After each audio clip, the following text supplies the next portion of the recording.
Good day, ladies and gentlemen, and welcome to my humble home, my hacienda, my casa on the windy hills of Livingston, Montana. My name is Jim. Okay, as a timeline here, I've got the 12th of August of 2023, and essentially what I'm going to talk about today is a 22 Magnum rifle, rimfire. I don't know if you folks are very familiar with the 22 rimfire Magnum, but maybe I can enlighten you. And if you're one of these kind of people that hate firearms and don't like guys like me and whatnot have you that believe in our Second Amendment rights, well, you're welcome to just get gone. I probably wasn't put on the face of this planet to make you happy anyway, because a lot of you folks, I don't know what make you happy, but I'm not here to preach. I'm here just to tell us a couple of stories and to talk about a new rifle I bought. Okay, now what happened was this last winter, I worked on a Kimber 45 ACP quite a bit, and by the time that stint was over with, I told myself I wanted to get me a nice little 22. I had a couple of 22s in the past, but I gave them away to my son.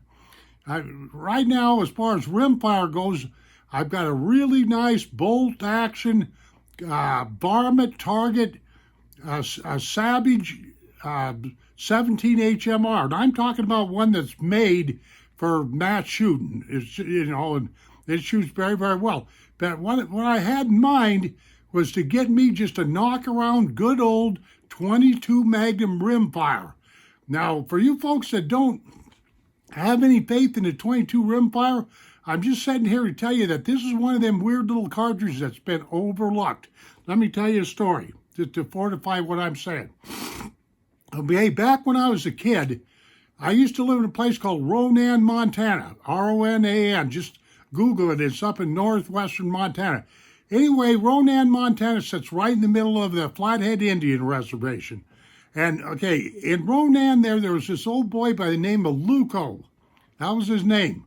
I can't remember his first name right off the get-go, but Luco was his last name, and he had a sporting goods, the only sporting goods store there.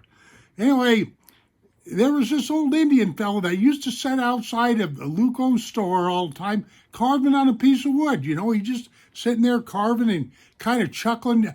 I noticed these white guys, big old cowboys and stuff, would go into Luco's, and pretty soon they'd come out with a rifle, then they'd come back. Because back in those days, this was during the 1960s, if you were interested in a rifle, the people that run the store that had the FFL license or whatever, would give you a handful of shells, and you can go out and shoot it. And if you liked it, you could buy it. Boy, are those days long gone. It's getting to the point where it's hard to get a firearm, let alone to have some of those hospitalities shown to you. But anyway, that's what was going on. And only me, I was kind of a dumb kid. I lived off of my own little world, but I used to sit down. Now this Indian guy, he didn't speak real good English, but he spoke good enough English for me to understand. And besides that, I grew up, and if you folks don't believe anything but this, I do not have a prejudiced bone in my body when it comes to North American Indians. As a matter of fact, I'm one of these kind of guys that felt that their lands and a lot of things, their traditions and stuff have been robbed from them. And you can quote me on that. Let me just throw this in here real quick. If we, right here in the United States right now, were living like the North American Indians did, guess what? This America would have 1,000% less pollution and problems that we got. Now you can just chew on that one for a while. But anyway, here's this old Indian outside. He was always whittling on some stick and everything. Some big old cowboy had come in there, grab his 7mm Magnum or whatever he thought he had. He'd go out and shoot it for a while, and here he'd come back in, Well, hello, Bill, how you liking that rifle? Oh, man, that thing's got the kick. And, you heard all kinds of conversation going. And this old boy was always off on the front porch, on that old wooden front porch, carving and laughing to himself. So one time I asked this old boy, I said, what's so funny? I said, it's all these cowboys going in and out of here with these, buying these new rifles and everything. And I figured he was kind of jealous or something along those lines. He goes, he looked at me and he said, Sonny, he said, let me tell you something. He says, I'm so-and-so, I've lived on this reservation for all of his life or whatever have you. And he says, do you know what I hunt with? I said, I don't know. Probably in the back of my head, I was probably thinking bow and arrow, you know. I'm just kidding about that, you know. But he looked me right straight in the eye. He says, I only hunt with a .22 Magnum. Man, even the young, you know, I was like 13, 12, 13, and even I knew that there was some little haywire was shooting with that light of a caliber and whatnot have you. But this guy, without bragging, just quietly explained to me that he didn't rush his hunting. He waited until an elk or a deer got close enough, or he got close enough to the elk and the deer, and he'd either shoot him right in the head, exterminate him, or whatever word I can get away with here. He'd either dispatch the round in their neck or their head, put them down every time. And this way he didn't spend very much for bullets, he didn't waste any meat, and all that stuff. And he said he never took shots over 20 yards. And there you are. And I started messing around with .22 Magnum way back when I was like 16, 17 years old. I've got a lot of mileage with the .22 Magnum. I've got a brand new one right here that I'm going to show you. But I had a lot of trouble getting that rifle. Let me launch into that. This last winter, I got on the internet. And let me tell you what, this internet buying of firearms is probably all right, but I can see some problems. I can see some problems a mile away.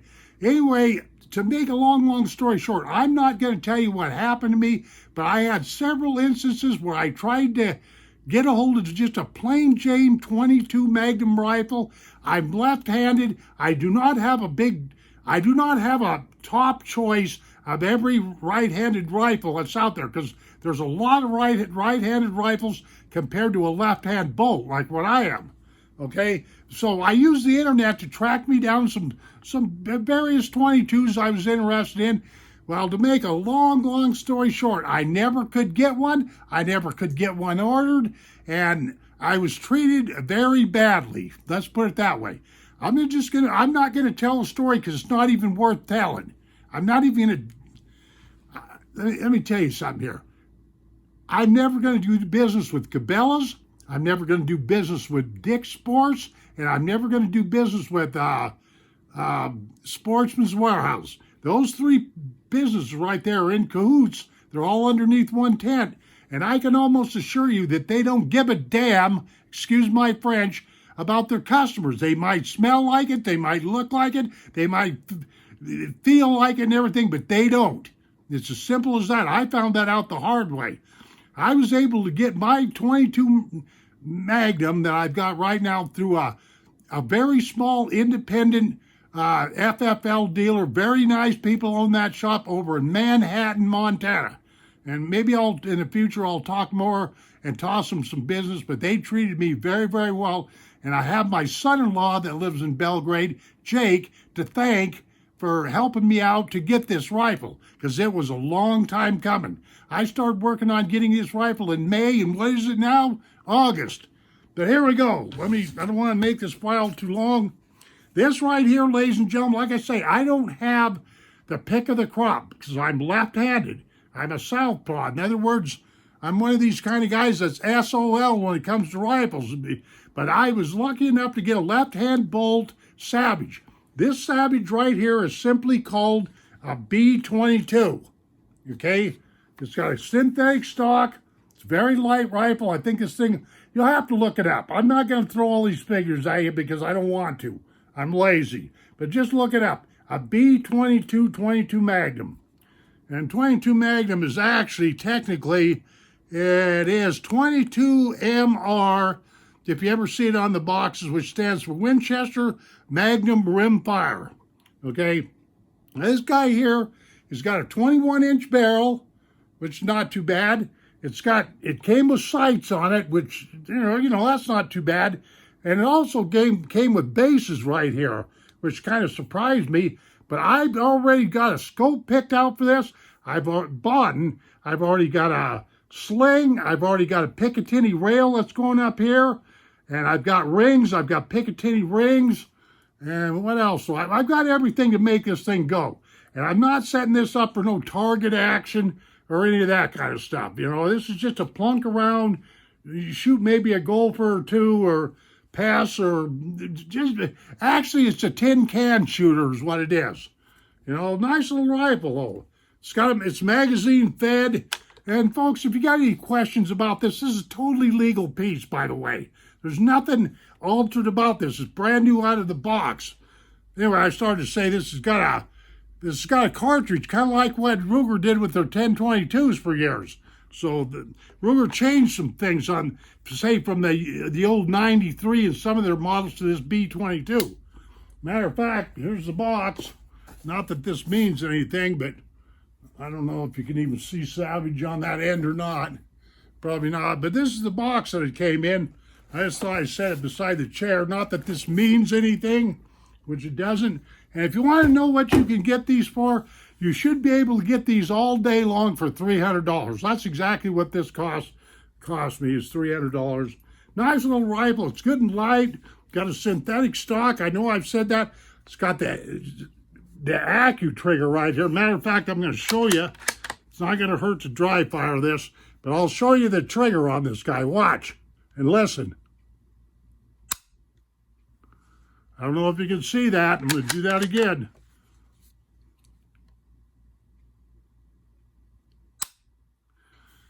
Very nice trigger on this guy. They totally redesigned this rifle. I've been a big fan of Savage, especially in these lighter calibers, because Savage rifles in left hand are not that hard to come by.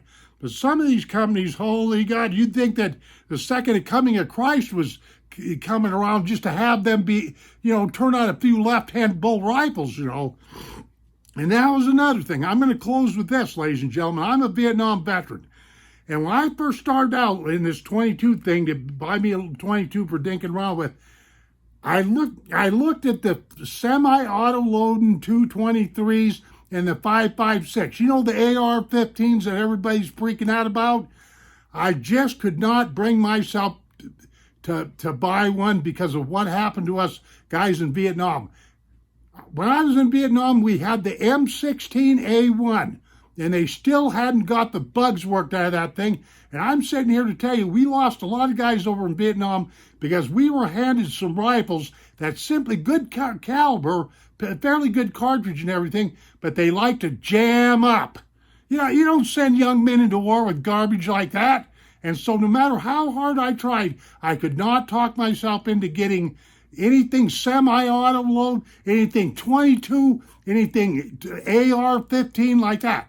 And it doesn't, and I am not saying this because of what I realize the government, if they had their way about it, they'd probably make everybody give up their AR-15s. If you've got one, fine. If you enjoy spray and pray and shooting bullets all over the jungle, not hitting nothing, well, that's your business. But I guarantee you one thing, look me in the eye here. When I get done with this little 22 Magnum right here, I'm going to be able to shoot something in the eye all right. Why? Because I said so. I've been around these firearms all my life. That's why I don't need the government telling me what I can and cannot do with firearms. It's just that simple. I am a very safe individual. I've done a lot of hunting in my life. I've spent hundreds of hours out in the woods alone with my rifles and whatnot have you. I've dispatched a lot of animals, been in a lot of hunting parties and that, and never had an accident. Not one good time. Not one bad time, I should say. Now, the government, with all this business, because the thing of it is, I am not a criminal. So why should I have to give up my firearms and stuff like that for sins that other hooligans done? So some of these people need to be bullwhipped. They go out in the streets and, with their Saturday night specials and that. A lot of these clowns, they don't even know which end of the rifle, which end of the barrel a bullet comes out of. I can tell, I watch all this stuff on TV and I'm going, man, give me a bullwhip. I'd straighten up a whole bunch of crap here. So that's all there is to it. Anyway, this firearm right here is mine. It is totally legal. And for those people that gave me a rough time buying this $300 little 22 Magnum rifle, you can go to hell, hell, hell. That's what I've got to say.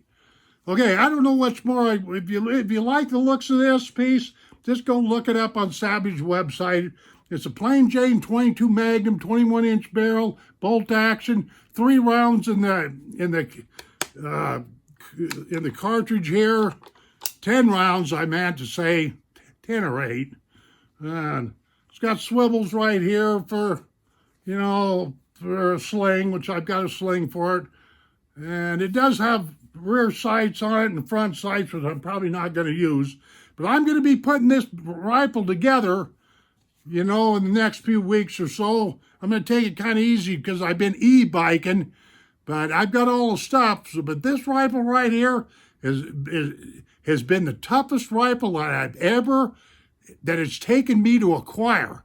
That's why I'm going to leave you with this one thought.